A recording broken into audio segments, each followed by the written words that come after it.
Eva Perón, affectionately known as Evita, rose from the shadows of poverty to become one of history's most captivating figures, a symbol of resilience, ambition, and social change in Argentina.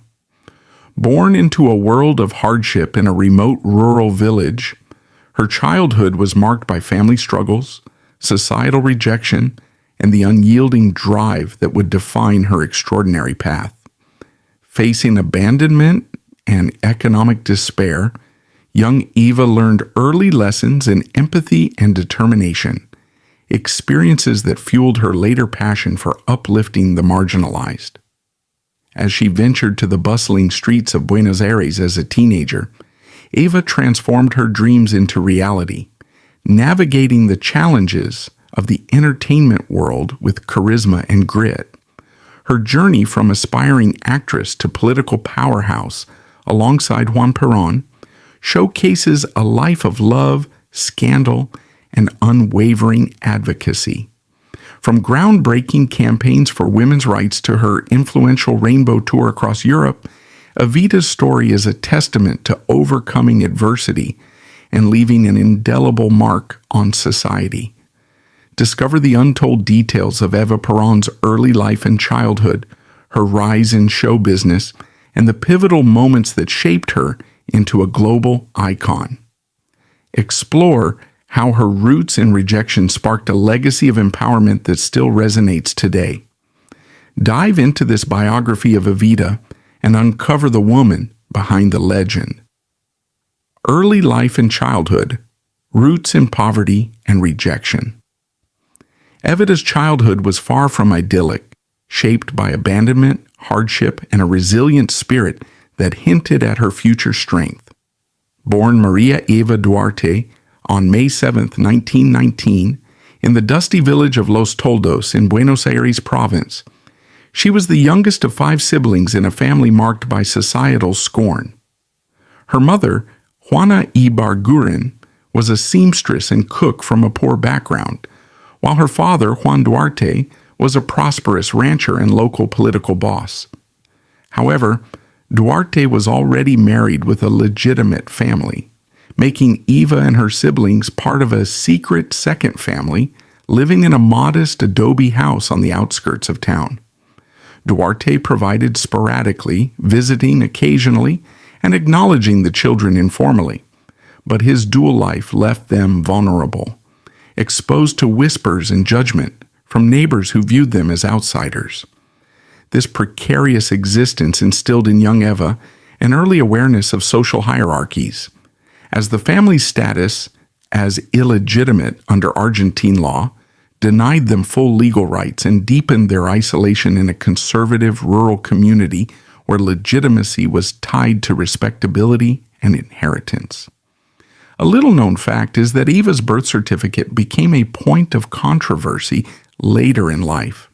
She allegedly destroyed her original one in 1945 to obscure her humble and stigmatized origins, replacing it with altered documents that listed a different birth date and place, perhaps to align with her reinvented public image as a symbol of empowerment. Tragedy struck early. When Eva was just 1 year old, Duarte abandoned them entirely to return to his legal wife, plunging the family into dire poverty.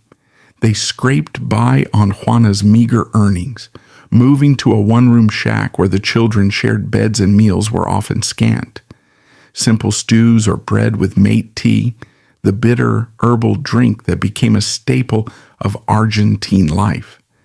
Eva later recalled the hunger and isolation, experiences that fostered her deep empathy for the marginalized, as she witnessed her mother's tireless work to keep them fed.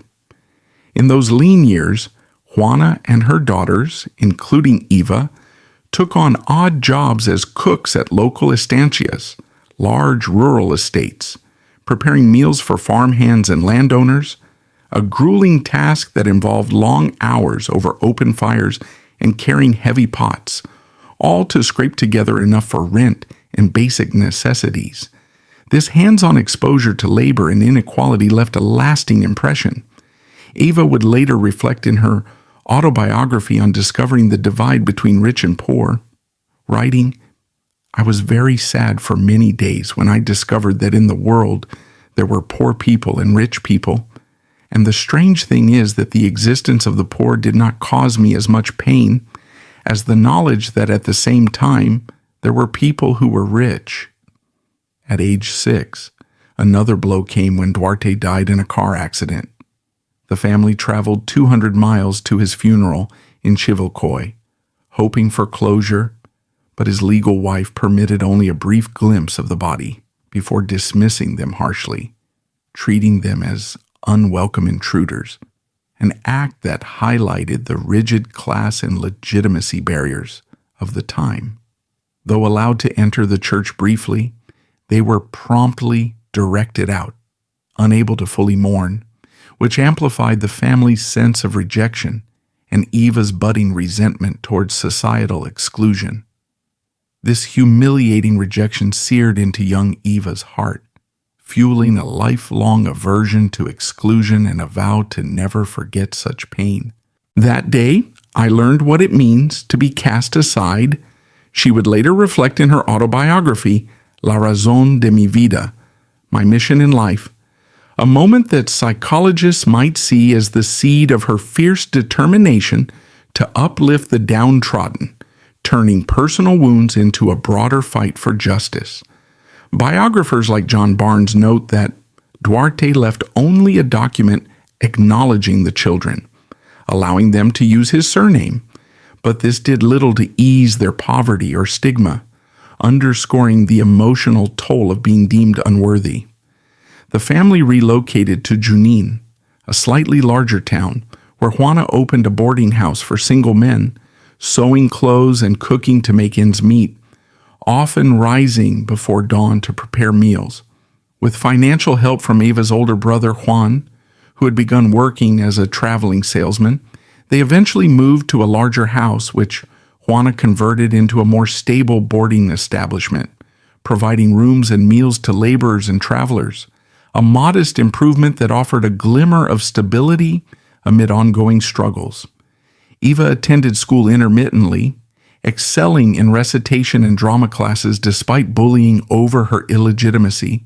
Children taunted her as La Bastarda, a cruel nickname that stung but also toughened her resolve, teaching her to channel hurt into defiance. She found escape in movies, at the local cinema, idolizing stars like Norma Shearer and dreaming of stardom, imagining herself on screen as a way to transcend her reality, often sneaking in or saving pennies for tickets that transported her to worlds of glamour and possibility. Her voice even then carried charisma. She recited poetry at school events, earning applause that boosted her confidence and hinted at her future oratory prowess. A notable highlight was her participation in the school play Arriba Estudiantes, Students Arise, in October 1933, an emotional patriotic melodrama that allowed her to channel her budding talents on stage, performing with such passion that it reinforced her aspirations to become an actress, despite her mother's practical wishes to see her marry a local bachelor for security. "Even as a little girl, I wanted to recite," she wrote. "It was as though I wished to say something to others, something important which I felt in my deepest heart." By her early teens, Eva's ambition burned brightly. She helped at home but yearned for more, influenced by the radio broadcasts that brought tales of glamour to their humble home, stories of heroines that mirrored her own aspirations, while her love for cinema and theater provided a rare outlet for creativity in an otherwise austere life marked by chores and financial worries. At 15, in 1934, she made a bold decision. She boarded a train to Buenos Aires alone, carrying little more than a suitcase and unyielding determination to escape poverty and forge her own path, a leap of faith that embodied her inner fire and set the stage for her transformation. Accounts of this move vary. Some say she ran off with a young musician, Agustin Magaldi, whose relationship ended quickly upon arrival, while her sisters later claimed she traveled with her mother, who arranged for her to live with the Bustamante family and audition at a radio station, highlighting the family dynamics of support mixed with ambition and the protective narratives woven around her early independence. This departure marked the end of her childhood and the beginning of her ascent, but it was rooted in the pain of her early years, the abandonment, the poverty, the rejection that would fuel her later empathy and drive. As she grew into adulthood, these experiences manifested in her passionate advocacy, arrival in Buenos Aires, and rise in entertainment. Buenos Aires in the mid-1930s was a dizzying metropolis, a hub of tango salons, theaters, and burgeoning radio stations, but also overcrowded slums filled with migrants like Eva, seeking fortune amid the Depression's aftermath. The city, often dubbed the Paris of South America, pulsed with a vibrant cultural life that drew dreamers from across the nation and beyond. Grand boulevards like Avenida Corrientes were lined with elegant cafes where intellectuals debated politics over strong coffee, and the air was thick with the melancholic strains of tango drifting from dimly lit milongas. Theaters such as the Teatro Colón hosted world-class operas, while movie houses screened Hollywood imports that captivated audiences with tales of glamour and escape. Yet beneath this facade of sophistication lay a stark reality.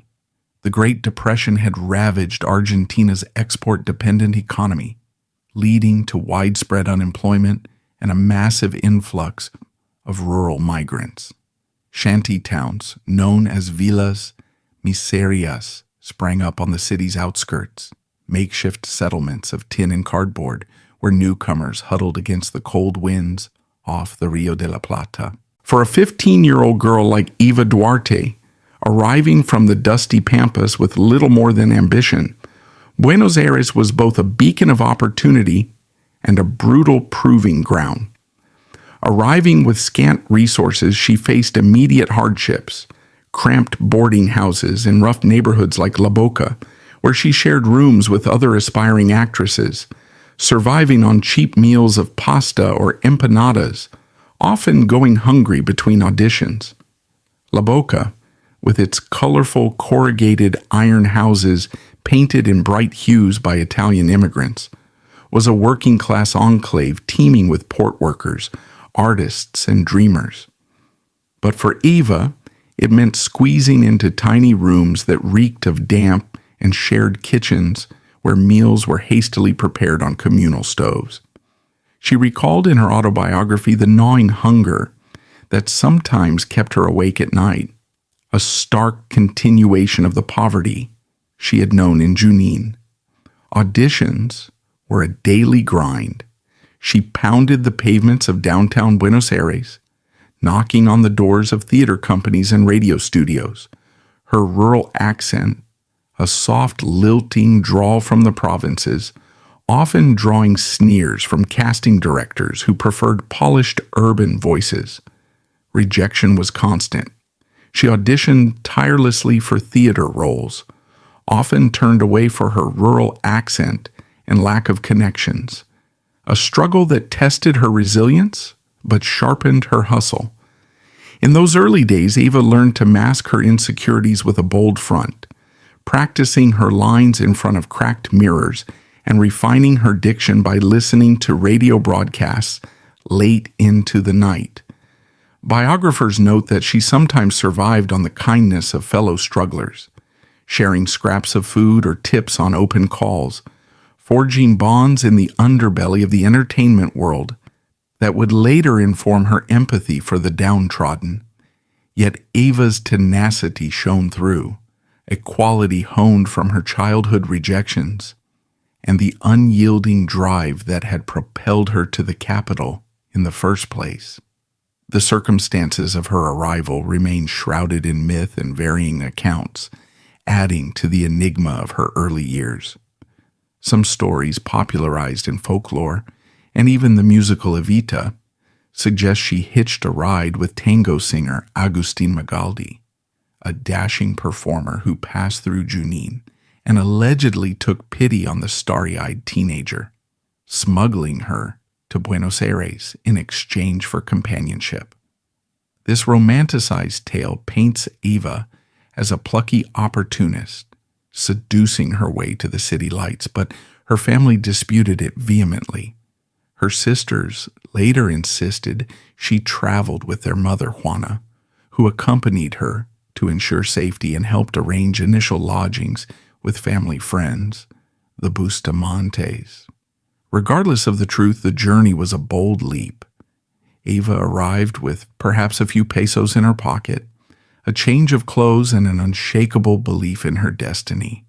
She quickly immersed herself in the city's theatrical scene, attending open auditions and networking in cafes where actors gathered to swap stories of near misses and breakthroughs.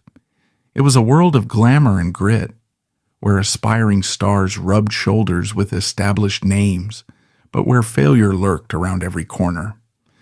In 1935, at 16, she landed her first professional gig, a small part in the play La Señora de los Pérez, Mrs. Perez, earning a modest 50 pesos, a sum that felt like a fortune and marked her entry into the world of performance.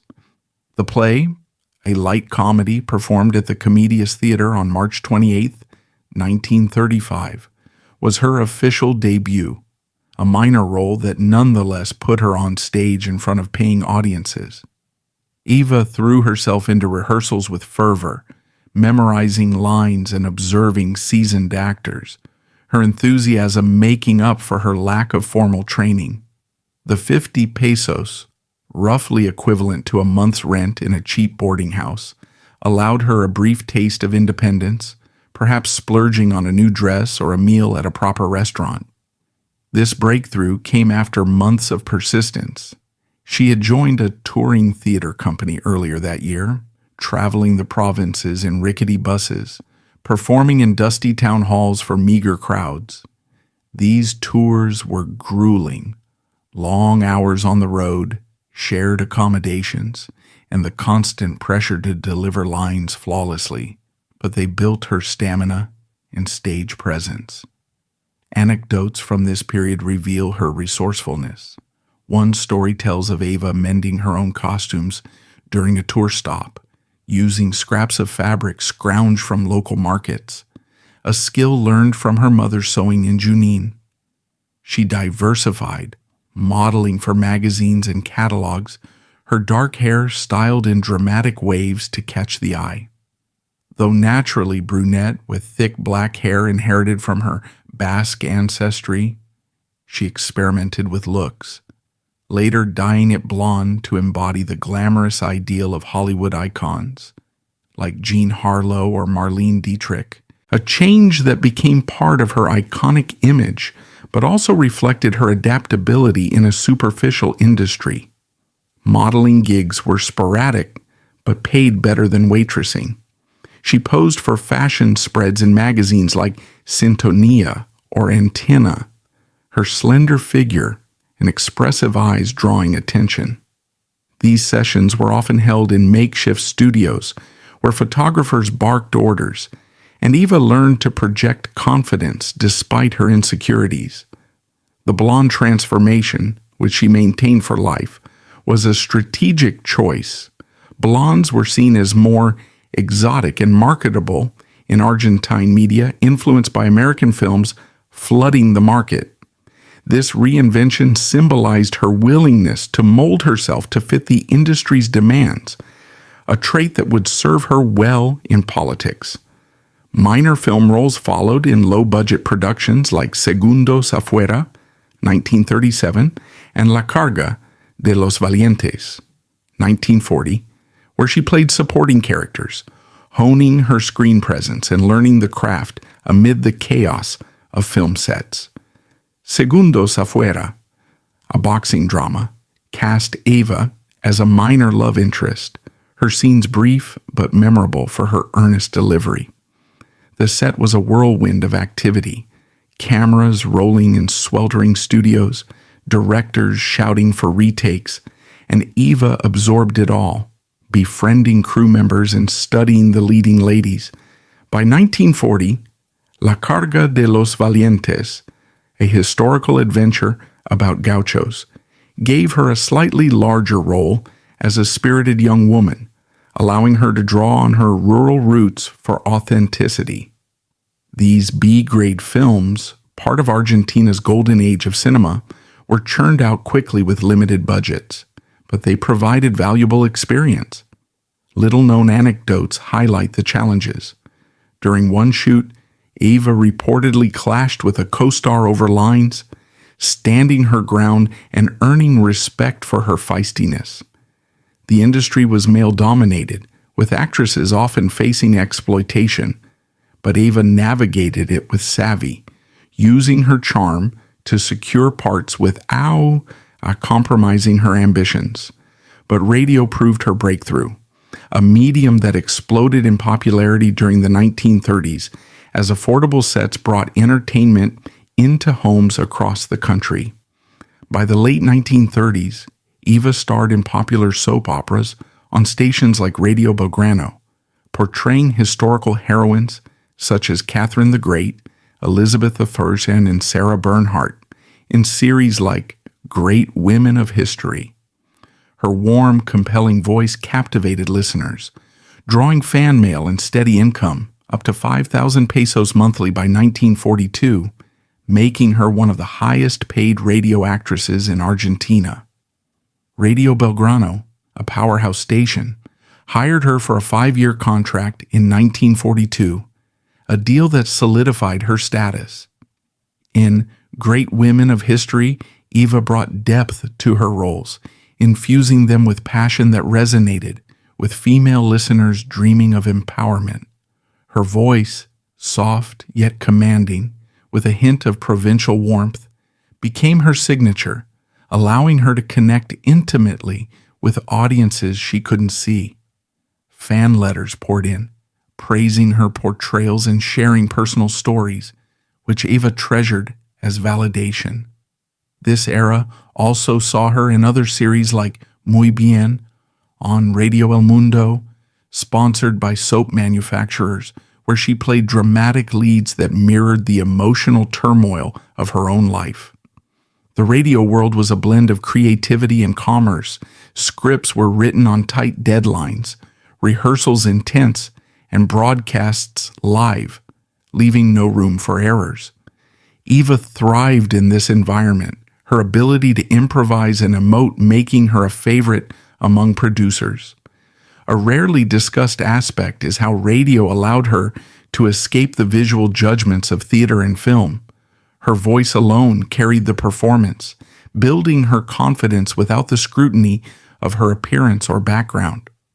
By 1942, her earnings afforded luxuries she had only dreamed of, fine clothes, perfumes, and she moved into a comfortable apartment in Recoleta, the upscale neighborhood of tree-lined streets and French-inspired architecture, home to the city's elite. This move symbolized her ascent, but it also highlighted the class divide. Neighbors whispered about the provinciana who had risen too quickly. In 1943, she co-founded the Argentine Radio Syndicate to advocate for performers' rights and launched her own production company, the Company of the Theater of the Air, creating successful programs that showcased her entrepreneurial spirit. The syndicate, or ARA, was a bold move in a time when unions were gaining traction amid labor unrest. Eva, drawing from her own experiences of low pay and poor conditions early on, pushed for better wages and protections, organizing meetings and rallying colleagues. Her company produced hits like historical dramas and romantic serials, with Eva often starring and directing, demonstrating a business acumen that surprised many. These ventures not only increased her income, but also expanded her network, connecting her With influential figures in media and politics, this success afforded her a comfortable apartment in the upscale Recoleta neighborhood, filled with perfumes, knickknacks, and stylish clothes, a far cry from her childhood shack and a symbol of her self-made ascent. The apartment on Calle Posadas was a cozy space where she hosted small gatherings, surrounding herself with mementos of her rising fame, scripts, fan letters, and bottles of French perfume that evoked the sophistication she craved. Yet loneliness lingered. Fleeting romances with actors and producers offered little fulfillment, and the city's elite snubbed her humble origins, calling her a provinciana, country girl, a reminder of the class barriers she still faced. Relationships were transient. Rumors linked her to figures like a film director or a radio executive, but none lasted, perhaps because Eva's focus remained on her career. One anecdote speaks to her solitude.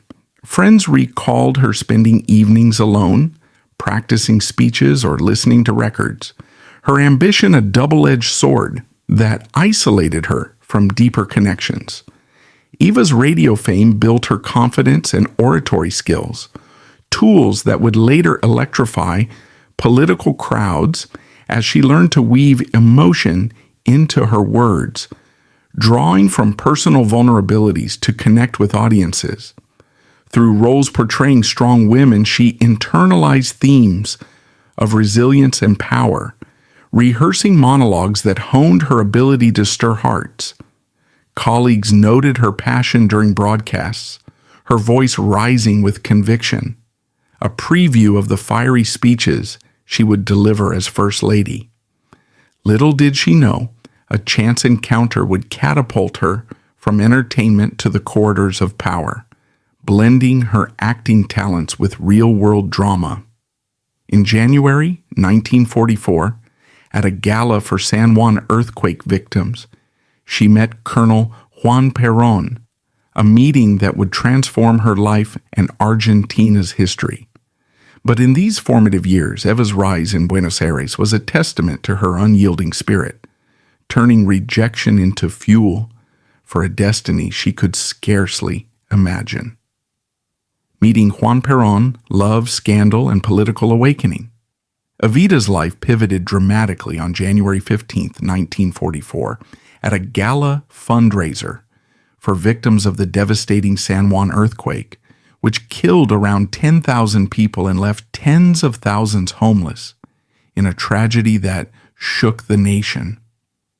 The earthquake, a catastrophic event measuring 7.8 on the Richter scale, struck the Andean city of San Juan just after 8:50 p.m. on that fateful evening, reducing much of the historic town to rubble in mere seconds. Adobe houses crumbled like cards, churches collapsed, and entire families were buried under debris, with the death toll climbing as rescuers dug through the ruins in the following days. The disaster not only claimed lives, but also exposed the vulnerabilities of Argentina's infrastructure and the deep socioeconomic divides, as the poor suffered the most in their flimsy homes, while the elite's sturdier buildings fared better. In the aftermath, the nation mobilized in a wave of solidarity, with donations pouring in from across the country and abroad. Buenos Aires, far from the epicenter, became the hub of relief efforts where celebrities, politicians, and ordinary citizens rallied to collect funds for rebuilding homes, providing medical aid, and supporting orphans. It was against this backdrop of national grief and unity that the gala was organized, a star-studded event designed to harness the power of entertainment for charity. Held at Luna Park Stadium in Buenos Aires, the event drew celebrities and officials, including Colonel Juan Perón, a 48-year-old widower and rising star in the military government as Secretary of Labor. The stadium, a massive arena typically used for boxing matches and concerts, was transformed that night into a venue of hope, with performers taking the stage to sing, dance, and appeal for donations, the air filled with a mix of somber reflection and determined optimism. Twice her age, Juan was charismatic, with progressive ideas on workers' rights, drawing from his observations of European social policies during military postings in Italy, where he had witnessed the rise of fascism but adapted its organizational tactics to populist ends. Perón's background was as complex as the man himself. Born in 1895 in Lobos, Buenos Aires province, to a middle-class family of Italian and Spanish descent, he had entered the military academy at a young age, rising through the ranks with a blend of ambition and intellect. His time in Italy from 1939 to 1941 as a military attaché exposed him to Mussolini's regime, where he admired the efficiency of state-controlled labor unions and social welfare programs, though he rejected the totalitarian excesses. Back in Argentina, Perón applied these lessons to his role in the 1943 military coup that ousted President Ramón Castillo, positioning himself as a champion of the working class. As Secretary of Labor, he implemented reforms like paid vacations, better wages, and union protections, earning the loyalty of the descamisados, the shirtless poor, who saw him as a savior in a time of economic turmoil. Widowed since 1938 after losing his first wife, Aurelia Tizon, to cancer, Perón was a man of contradictions, a career soldier with a soft spot for the underdog, a traditionalist who embraced modern populism. His charisma was undeniable. Tall, with piercing eyes and a commanding presence, he moved through crowds with ease, his speeches blending fiery rhetoric with practical promises. Eva, then 24 and a radio star, met him amid the crowd. Their connection was immediate and intense, a spark that blended romance with shared ambition. The gala was a glittering affair, with spotlights sweeping over performers like Libertad Lamarque, the famous tango singer, and other luminaries of Argentine entertainment. Eva, already a familiar voice on the airwaves from her soap operas and dramas, was there to lend her celebrity to the cause, perhaps performing a recitation or simply mingling to encourage donations. Accounts of the exact moment vary, but most agree it happened during a break in the program, when Perón, organizing the event through his labor ministry, approached her.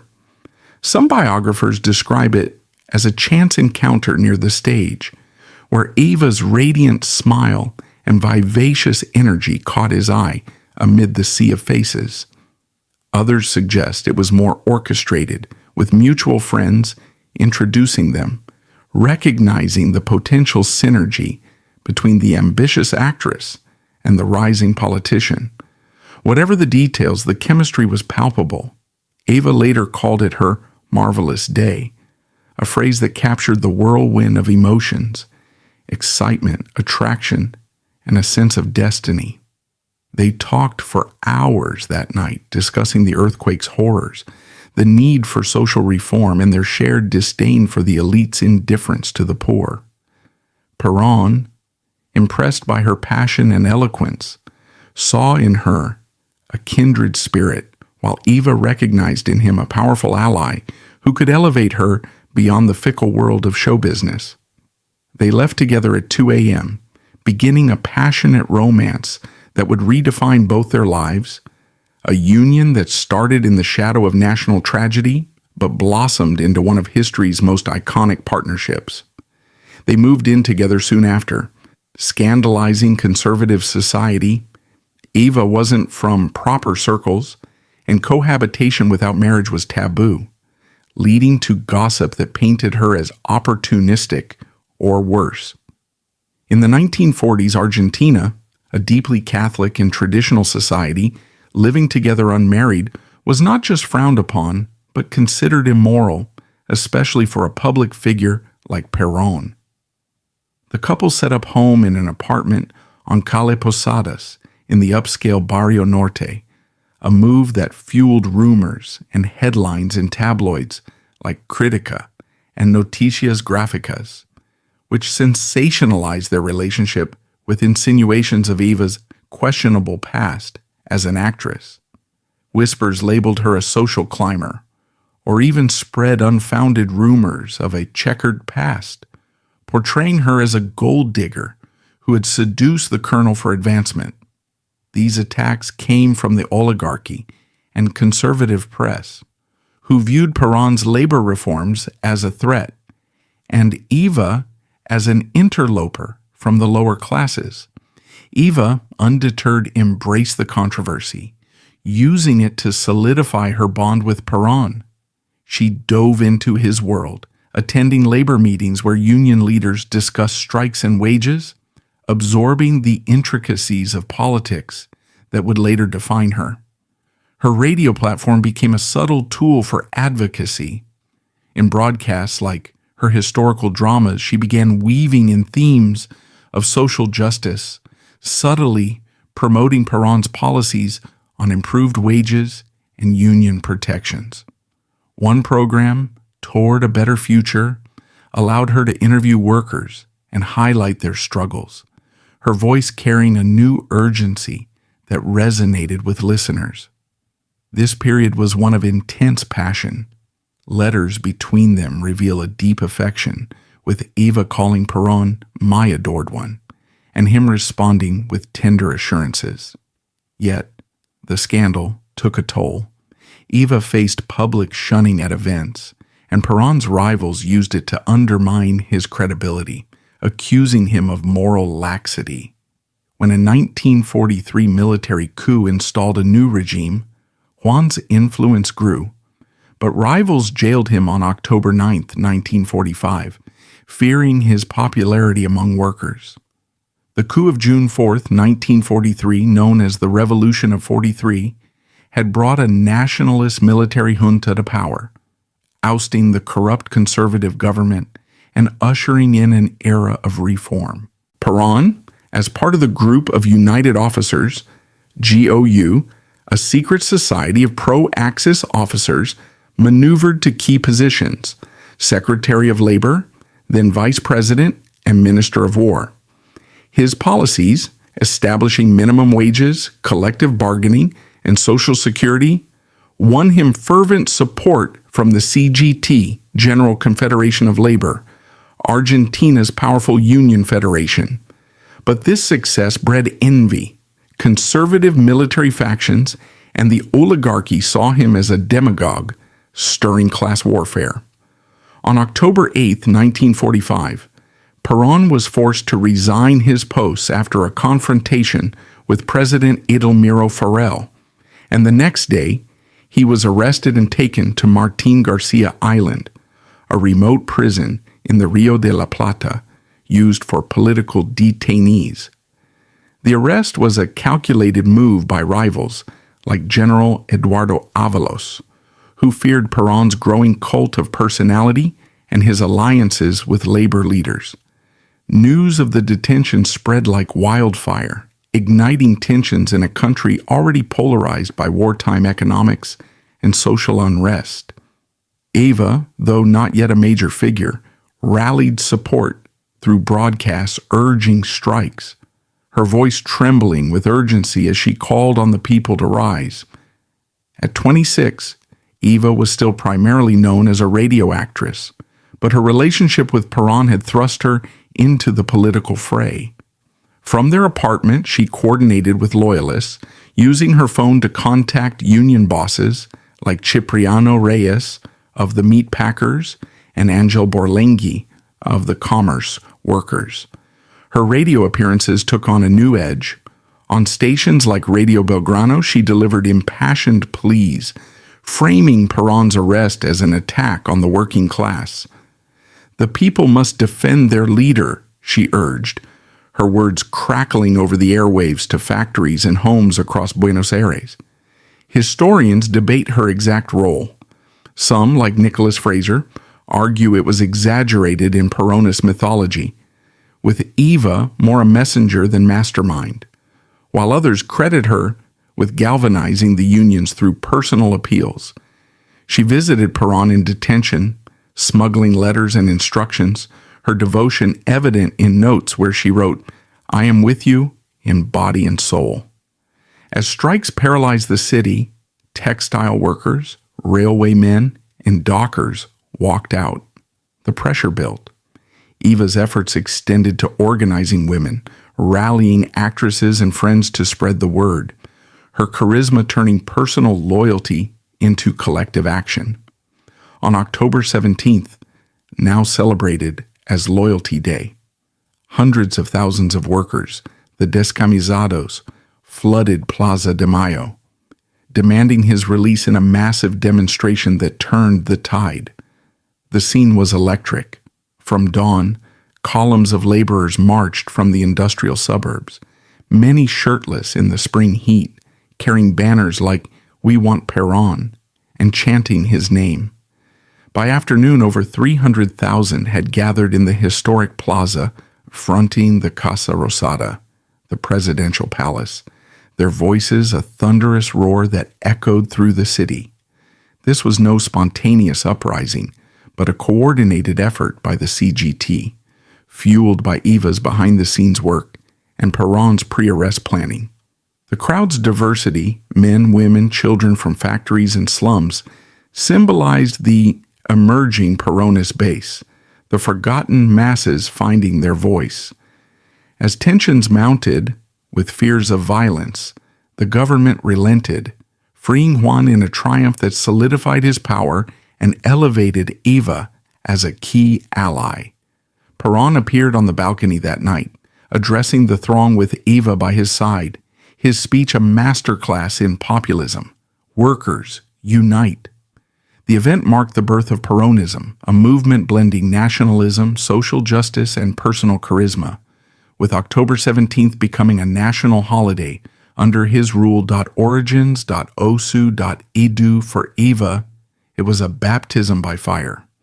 Her role in the crisis transforming her from Perón's companion to his indispensable partner, her radio-honed voice now a weapon in the political arena. Grateful and united, they married quietly on October 22nd, 1945, in Junín, followed by a church ceremony in La Plata on December 10th, a union that blended personal love with political strategy. The civil wedding in Junín, Eva's childhood town, was a low-key affair at the local registry office, attended by close family and friends, a nod to her roots amid the whirlwind of events.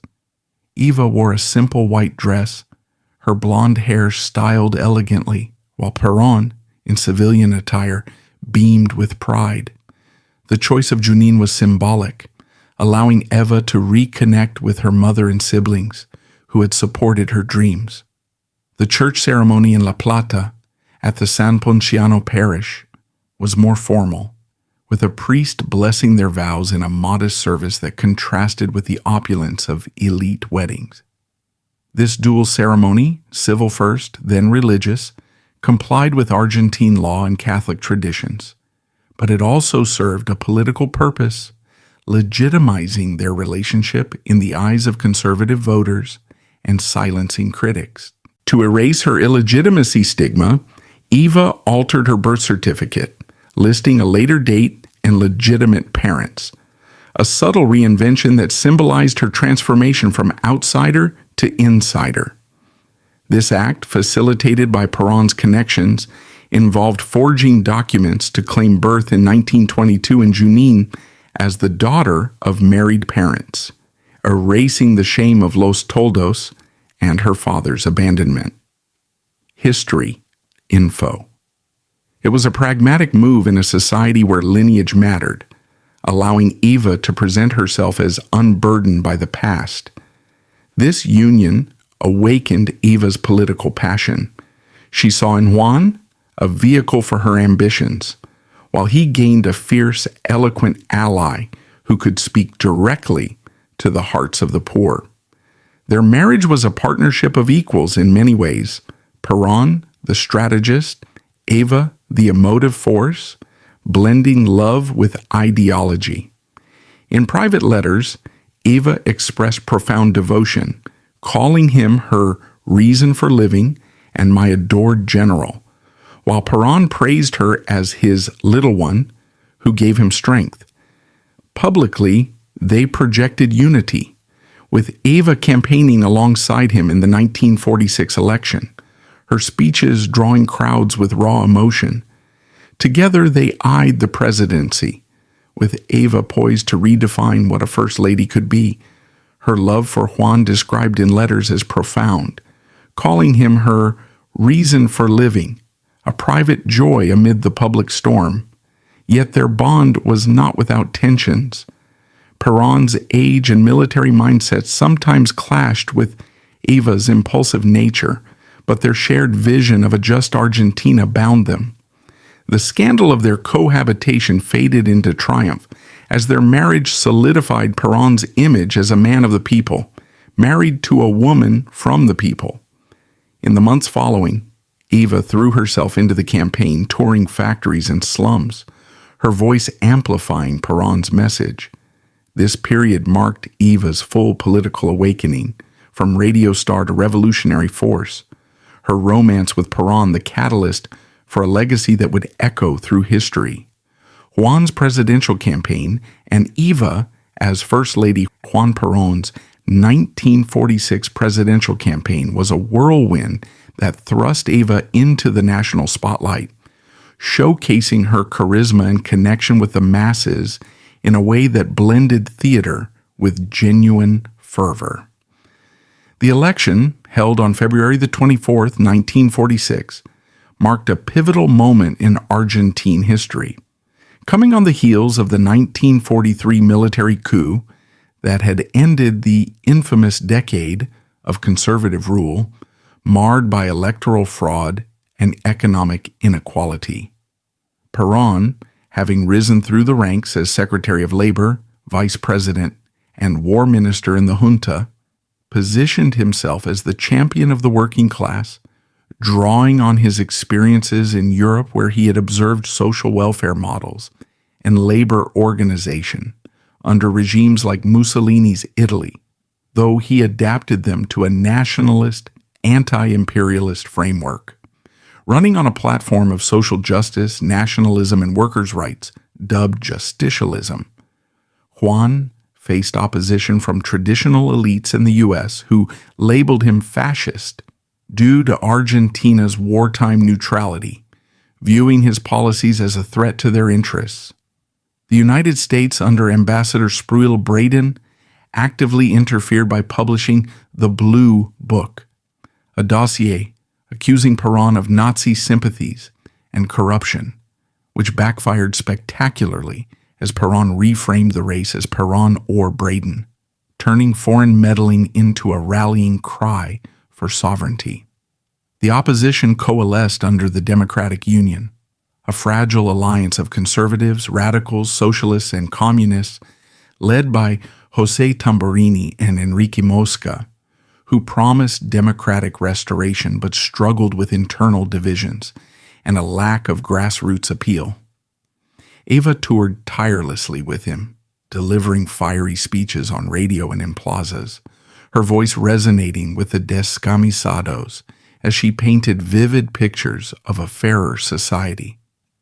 At 26, Eva was not just a supportive spouse but a dynamic force, leveraging her radio fame to reach millions. She accompanied Perón on a grueling tour across the provinces, from the industrial belts of Buenos Aires to the rural heartlands, often speaking from truck beds or makeshift stages in dusty towns. Her speeches were masterpieces of emotional oratory, drawing from her own humble origins to connect with audiences. She spoke of her childhood poverty, the sting of illegitimacy, and the dream of dignity for all, declaring, "I am one of you, and I know your pain." She coined the term for them, turning shirtless from an insult into a badge of pride, rallying them with promises of dignity and reform, her words like, "The time of the people has come," stirring crowds to cheers that echoed through the night. In one memorable rally in Córdoba, Eva addressed thousands under pouring rain, her blonde hair matted but her spirit unbroken, urging women to join the fight. "Sisters, the hour of justice is here. Rise with me." Her broadcasts, like those on her show Toward a Better Future, urged support for Juan, blending emotional appeals with calls for unity, drawing from her own rags to riches story to inspire hope that resonated deeply in a nation weary of oligarchic rule. Eva's involvement was groundbreaking. No candidate's wife had ever campaigned so actively, and her presence humanized Perón, softening his military image while energizing female voters who, though disenfranchised, influenced their families. Critics dismissed her as a mere actress playing a role, but supporters saw authenticity in her tears and fervor, with one union leader recalling she spoke not from scripts but from the soul. The campaign was not without peril.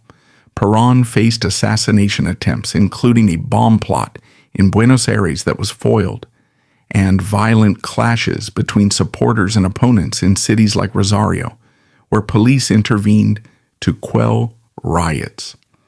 Eva, undeterred, pushed on, often traveling by train through the night, her energy infectious as she distributed pamphlets and shook hands with factory workers. Her radio spots, aired on national networks, reached isolated rural areas, where listeners gathered around communal sets to hear her denounce the oligarchy that has starved our people.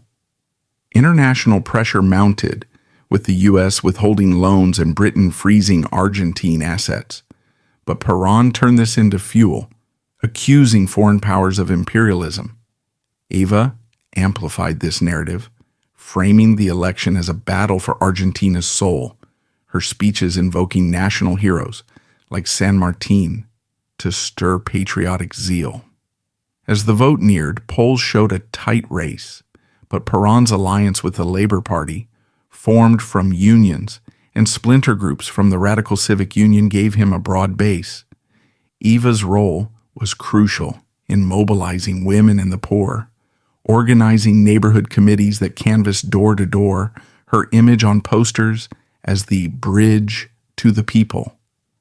Juan won decisively with 54% of the vote, inaugurated on June 4, 1946, amid celebrations that filled the streets. The election results were a landslide. Perón secured 1,527,231 votes against Tamburini's 1,207,155, carrying 11 of 14 provinces and dominating the Electoral College with 304 votes to 72nd.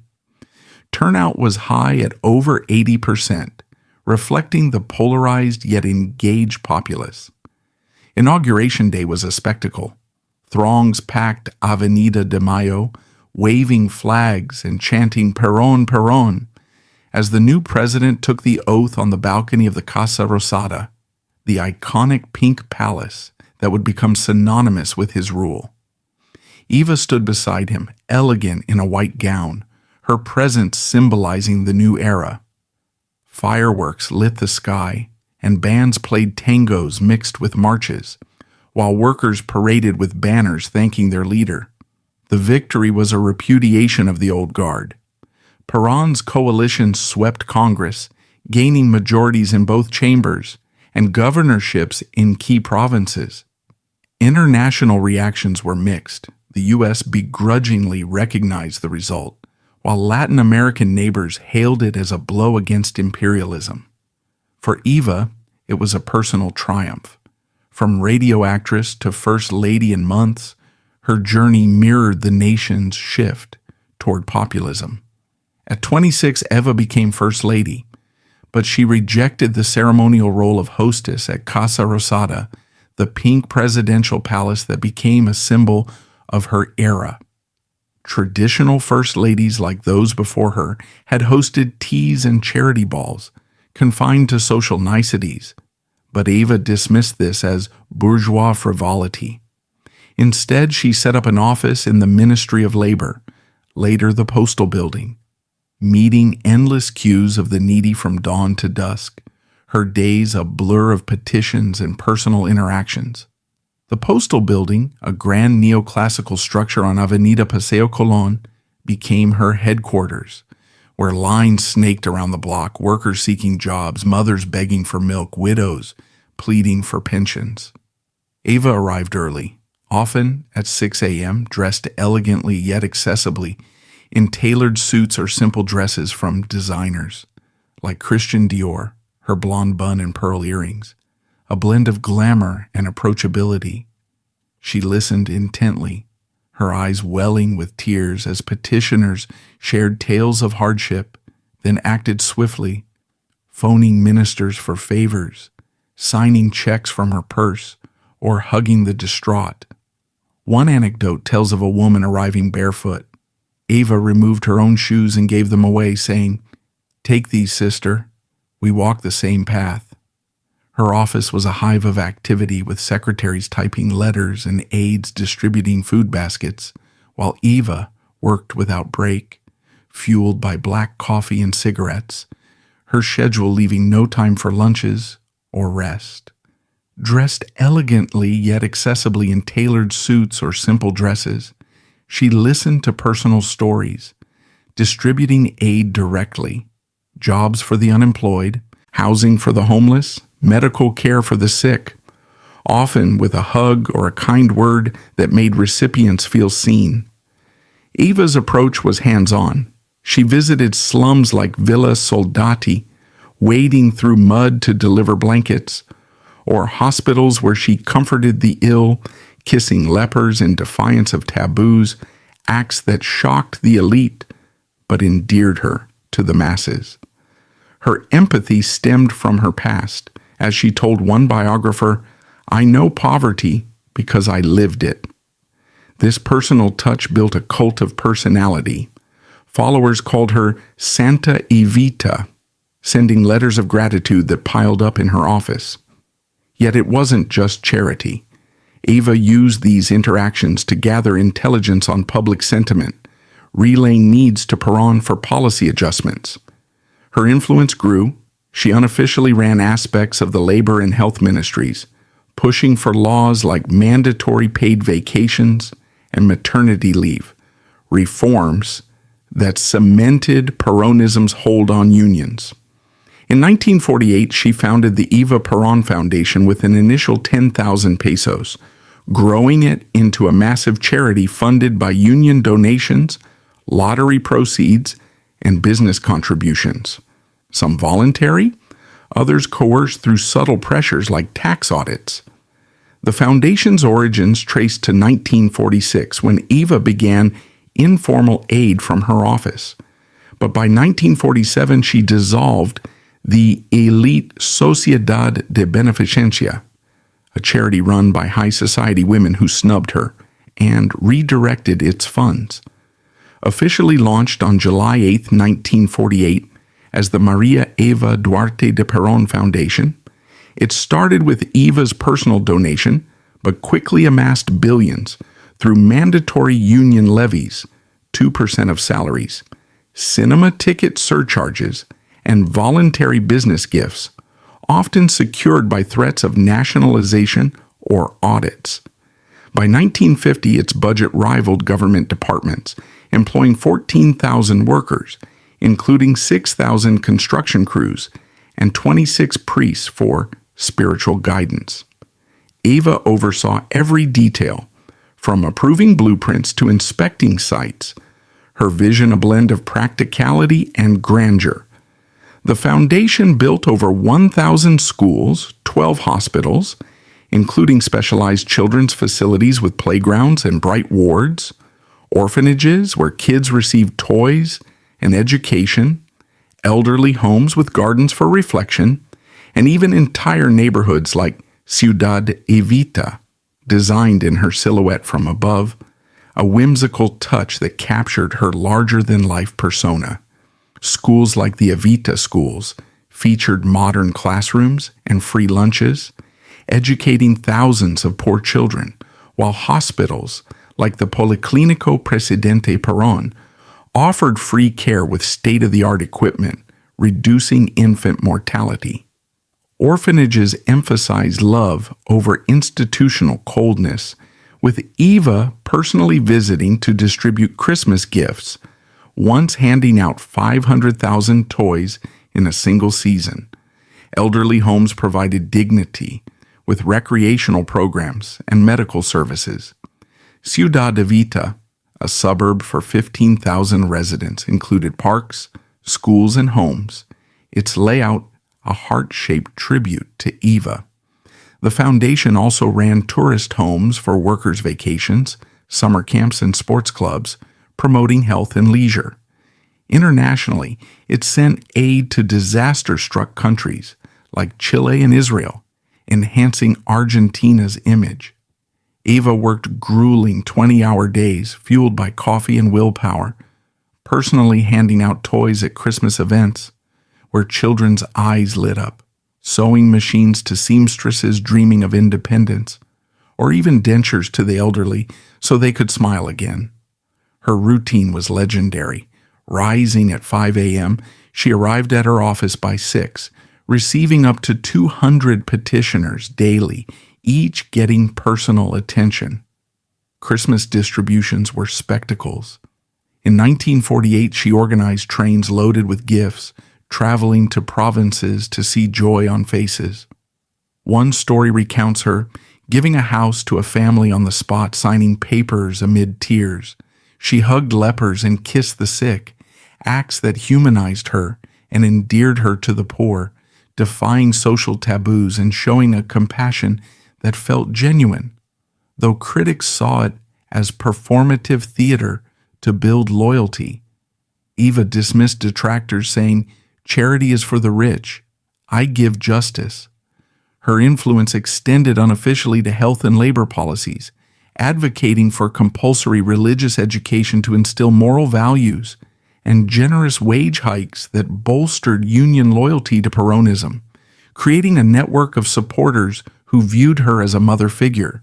She pushed for the Decalogue of old age rights, ensuring pensions and care for seniors, and influenced laws protecting illegitimate children, echoing her past. The Rainbow Tour, International Diplomacy and Backlash. In June 1947, Eva embarked on her ambitious Rainbow Tour of Europe, a 2-month diplomatic mission to strengthen Argentina's post-war ties and showcase her as a global figure, a journey that blended glamour with geopolitical maneuvering. The tour's origins traced back to an official invitation from Spain's Francisco Franco to Juan Perón, which Eva decided to accept on behalf of Argentina when her husband declined, viewing it as an opportunity to elevate the nation's image on the world stage. At a time when Argentina was emerging from the isolation of World War II neutrality, a stance that had drawn accusations of fascist sympathies from allied powers like the United States, the trip was carefully framed as a non-political goodwill mission to foster diplomatic respectability. It aimed to highlight Argentina's economic recovery and humanitarian aid capabilities, positioning the country as a generous partner in a war-torn Europe still grappling with reconstruction. Officially invited by Spain's Francisco Franco, the tour symbolized a bridge between the old world and new, named for the rainbow, linking Europe and Argentina. But it also highlighted the controversies of Peronism's perceived fascist leanings. The name Rainbow Tour itself was not an official designation, but originated from a caption in Time magazine's cover story on Eva, which poetically described her as Eva Perón, between two worlds, an Argentine rainbow, capturing the tour's intent to connect disparate cultures while navigating the colorful spectrum of international politics. Eva, at 28, prepared meticulously for the journey, assembling a wardrobe of elegant outfits and gathering a small entourage that included her brother Juan Duarte, hairdresser Julio Alcaraz, and advisor Alberto Dodero, ensuring she presented an image of sophistication and compassion. Departing Buenos Aires on June 6th aboard the Spanish liner Conte Biancamano, Eva's send-off was a massive event, with thousands cheering at the docks, waving flags and shouting "Evita" as the ship set sail, a testament to her growing domestic popularity. In Spain, crowds mobbed her like a rock star. She distributed 100 peseta bills to poor children in the streets of Madrid, their grateful faces lighting up as she addressed 200,000 in a plaza, praising Franco despite his dictatorial regime, a link that fueled later controversies and debates over her political naivety or pragmatism.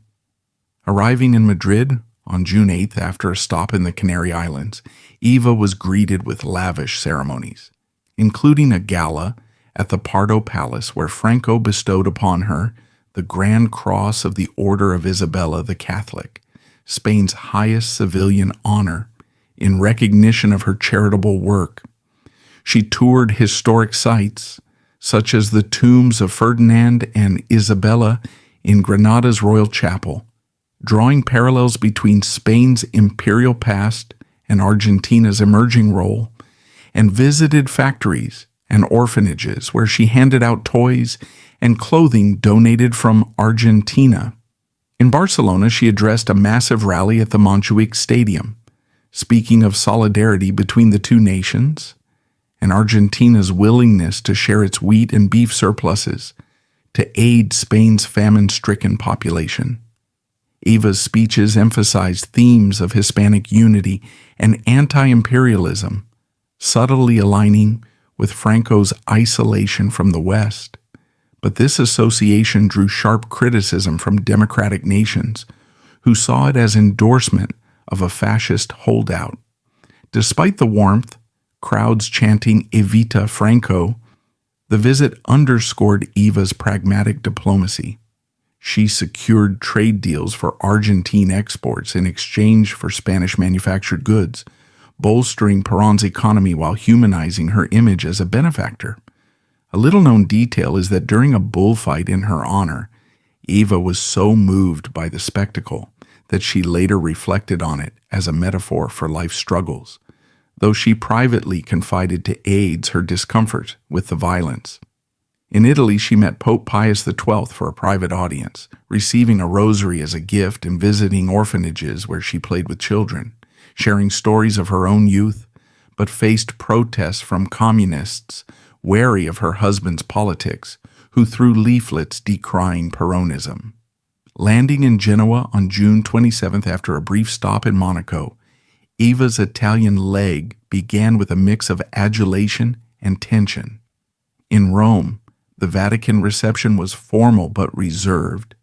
The Pope granted her a 20-minute audience, standard for Catholic queens, but notable for a commoner First Lady, where they discussed poverty and faith, and he presented her with a gold rosary and a papal medal, though no higher decoration was bestowed, signaling the Church's cautious stance toward Peronism's secular leanings.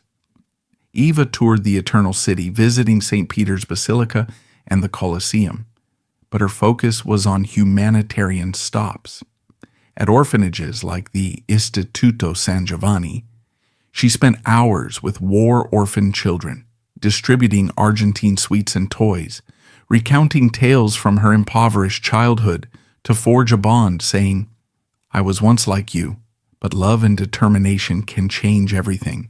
However, Rome's streets saw demonstrations by communist groups who distributed pamphlets accusing Perón of harboring Nazis and labeling Eva a fascist puppet, reflecting Italy's post-war political fractures between leftists and the Christian Democrats. In Milan and Turin, factory visits highlighted Argentina's industrial aid offers, but whispers of anti-Peronist sentiment followed, with some newspapers criticizing her lavish entourage. The Italian press dubbed her the Cinderella of the Pampas, a backhanded compliment that mixed admiration with condescension. Yet Eva charmed dignitaries like Foreign Minister Carlos Forza, securing promises of cultural exchanges. The tour hit turbulence in Switzerland. Protesters, angered by Argentina's alleged Nazi ties and harboring of war criminals, hurled stones and tomatoes at her car in Geneva, shattering the windshield and staining her dress in a chaotic scene that left her shaken but defiant, forcing an abrupt end to that leg and highlighting global suspicions. Arriving in Zurich on July 21st, Eva intended a brief stay focused on banking and neutrality discussions, but the reception turned hostile. In Geneva, as her motorcade passed through crowds, demonstrators, many anti-fascist exiles, pelted the vehicle with rotten produce and rocks, one stone cracking the glass near Eva, splattering her white suit with tomato juice. Shouting slogans like "Go home, Nazi lover." They referenced Argentina's refuge for figures like Adolf Eichmann, though post-tour, and Perón's Axis leanings.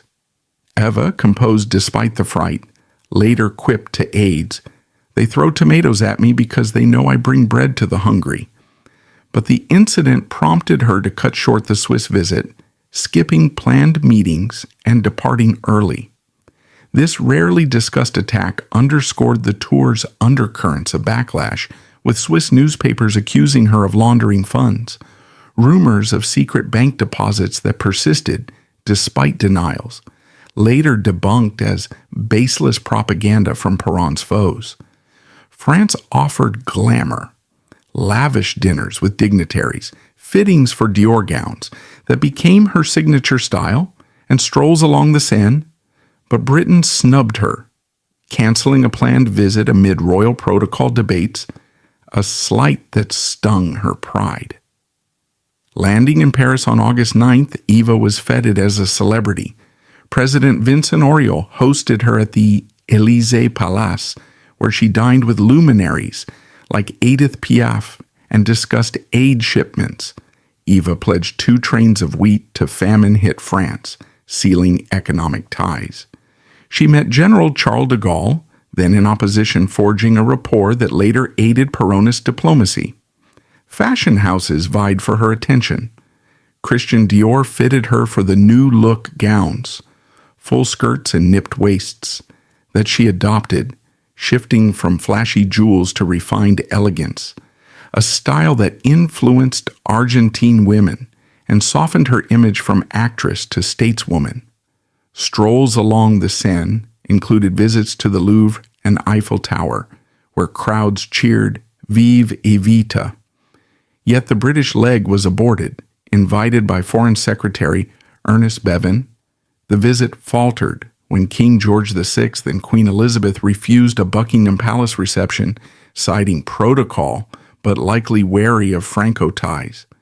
Eva claimed exhaustion, but the snub hurt, prompting her retort in private, "They fear the rainbow because it brings light after the storm." Featured on Time magazine's cover as the first South American First Lady alone, the article revealed her illegitimacy, leading to its ban in Argentina and a rare glimpse into her vulnerability. The July 14, 1947 issue portrayed Eva as a bridge between worlds, but delved into her humble birth, sparking outrage back home. Perón banned the magazine for months, labeling it imperialist slander.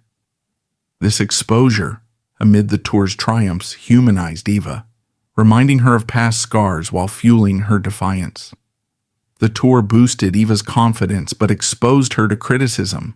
Opponents speculated it hid Swiss bank deposits, later debunked, while admirers saw it as proof of her rising stature, a woman from the Pampas holding court with world leaders. Returning to Buenos Aires on August 23rd to a hero's welcome, millions lined the streets with parades and fireworks. Eva brought home not just diplomatic gains but a trove of ideas for social programs, inspired by European welfare models. Back home, it refined her image, shifting from flashy jewelry to elegant simplicity, solidifying her as a sophisticated advocate, though the physical toll, long flights and endless engagements, began to wear on her health. a hidden struggle amid the applause.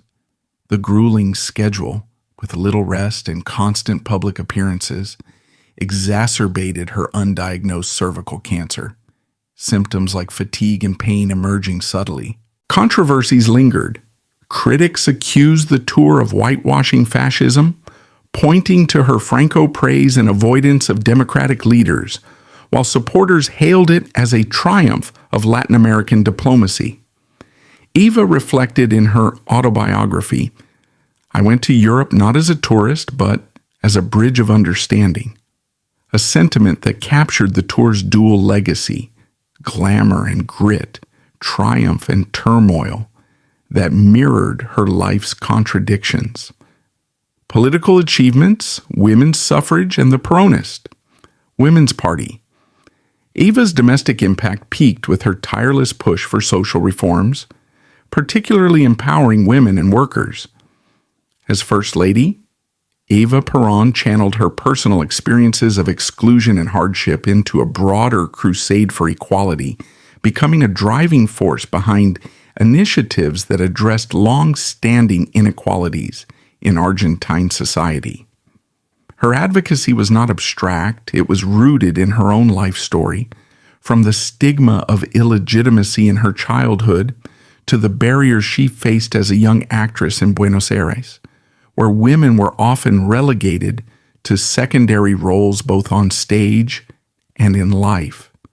Drawing from her own barriers, she championed women's suffrage, lobbying lawmakers, and rallying crowds with impassioned pleas that echoed her belief in equality.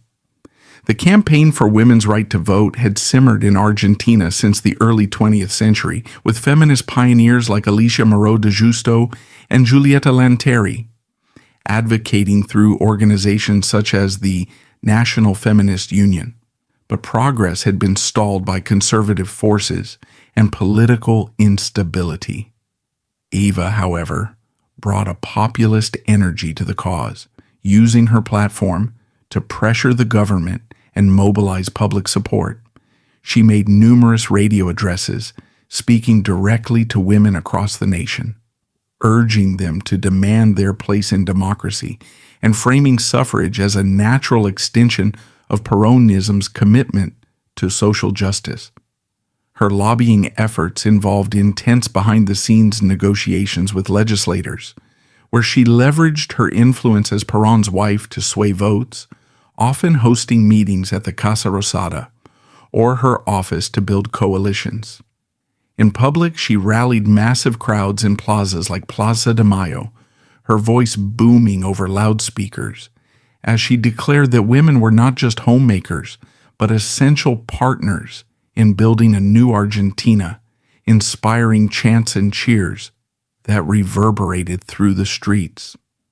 In September 1947, Law 13,010 granted Argentine women the vote, a milestone Eva celebrated from the Casa Rosada balcony, declaring, "Women of my country, I receive at this moment from the government the law that enshrines our civic rights," her voice trembling with emotion as thousands cheered.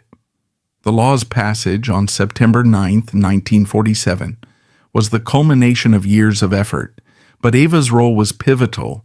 She had been advocating for it since 1945, even before Perón's presidency, and Perón himself credited her persistence in pushing the bill through Congress. The celebration was electric.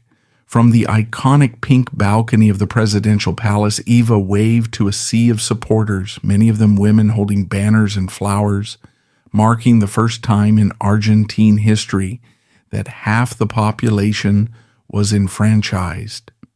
This victory came after intense debates in the Chamber of Deputies, where opponents argued that women were too emotional or uninformed for politics. But Eva's public campaigns, including marches and petitions signed by thousands, overwhelmed the resistance. The law not only allowed women to vote, but also to run for office, opening doors that had been closed for generations and setting a precedent for Latin American nations like Chile and Brazil, which followed suit in the coming years. Eva's speech that day was a masterclass in emotional rhetoric, blending triumph with a call to action. She urged women to use their new power wisely, to support Peronism as the vehicle for further change, and to remember the struggles that led to this moment. Her words broadcast nationwide and etched into collective memory. She followed by founding the Female Peronist Party in 1949, the nation's first large-scale women's political organization, enrolling over 500,000 members and training them in activism, turning housewives into political forces. The Partido Peronista Femenino, PPF, was officially established on July 26, 1949, during its first National Assembly at the Cervantes Theater in Buenos Aires, where delegates from across the country gathered to ratify its charter and elect Eva as president. This was no mere auxiliary group. It was a standalone party affiliated with the broader Peronist movement, designed to mobilize women as an independent political bloc while aligning with justicialist principles. Eva envisioned it as a training ground for female leadership, organizing branches in every province with over 3,600 headquarters nationwide, where women attended workshops on public speaking, voter education, and community organizing. Membership swelled rapidly, reaching 500,000 by 1951, drawn from diverse backgrounds, factory workers, homemakers, teachers, who found in the PPF a space to voice concerns on issues like child care, equal pay, and domestic violence. Eva personally oversaw the party's structure, appointing delegates and ensuring it remained loyal to Peronism, while empowering women to run for office. In the 1951 elections, 23 women were elected to Congress and 6 to the Senate on Peronist tickets, a direct result of the party's efforts. The PPF's impact extended beyond elections. It ran literacy programs, health clinics, and legal aid services, transforming passive citizens into active participants and challenging the machismo culture that had long sidelined women in politics. Eva's leadership was hands-on. She traveled to inaugurate branches, delivering speeches that emphasized solidarity. We are not here to compete with men, but to complement them in building a just nation. By 1951, this boosted Juan's re-election to 63%, with women voting en masse, a testament to her organizational prowess and the party's effectiveness in turning out the female vote, which proved decisive in urban and rural areas alike. Unofficially overseeing health and labor ministries, Eva introduced policies like the Decalogue of the Rights of the Elderly and fought for equal rights for illegitimate children, echoing her childhood wounds and revealing a personal stake in dismantling social stigmas. Though not formally appointed, Eva wielded significant influence over the ministries of health and labor, often bypassing ministers to implement reforms directly through her foundation and personal directives. The Decalogue of the Rights of the Elderly, proclaimed on August 28, 1948, was a pioneering document that outlined 10 fundamental rights for seniors, including access to housing, food, clothing, health care, spiritual care, entertainment, work, tranquility, and respect. A visionary charter that predated similar international declarations like the UN's Universal Declaration of Human Rights for the Elderly by decades. Eva presented it during a public ceremony, emphasizing that old age has a dignity and rights that must be respected, drawing from her observations of elderly poverty during foundation visits. This decalogue was later incorporated into the 1949 Argentine Constitution, ensuring legal protections like pensions and nursing homes, and inspired programs that built over 50 elderly residences, equipped with gardens, libraries, and medical facilities for recreation and care. Similarly, her fight for equal rights for illegitimate children struck a deeply personal chord. Haunted by her own experiences of stigma and denial of inheritance, Eva lobbied for laws that granted full legal equality, including inheritance and citizenship rights, effectively erasing the discriminatory labels that had plagued families like hers. These policies were part of a broader agenda that included maternity leave expansions, child labor restrictions, and workplace safety standards, all pushed through with Eva's relentless advocacy, often via late-night meetings with lawmakers or public campaigns that shamed opponents into compliance. Her foundation's reach was immense, distributing millions in aid, building vacation colonies for workers, and even funding sports facilities, creating spaces where the poor could experience dignity and leisure. The Eva Perón Foundation by 1950 had become a behemoth with a budget rivaling government departments, channeling resources into transformative projects that touched every corner of society. It distributed over 2.5 million items annually, clothing, food parcels, toys, and household goods, through a network of warehouses and trucks that crisscrossed the country, often with Eva personally overseeing shipments to ensure efficiency. Vacation colonies like those in Chapadmalal and Embalse offered free seaside or mountain retreats for union families, complete with beaches, pools, and organized activities, allowing workers a taste of luxury previously reserved for the elite. Sports facilities, including stadiums and gyms in underserved neighborhoods, promoted physical health and community spirit, with Eva inaugurating many herself, kicking off soccer balls to cheering crowds. These initiatives not only alleviated immediate needs, but fostered long-term loyalty to Peronism, as beneficiaries viewed Eva as a maternal figure delivering tangible benefits. By 1951, Eva's popularity soared, with supporters urging her to run for vice president alongside Juan's re-election.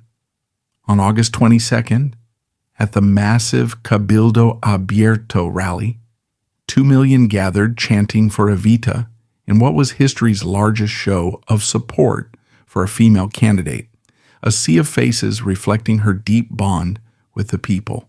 She initially accepted but delayed, torn by inner conflict and the physical toll of her illness. Opposition mounted.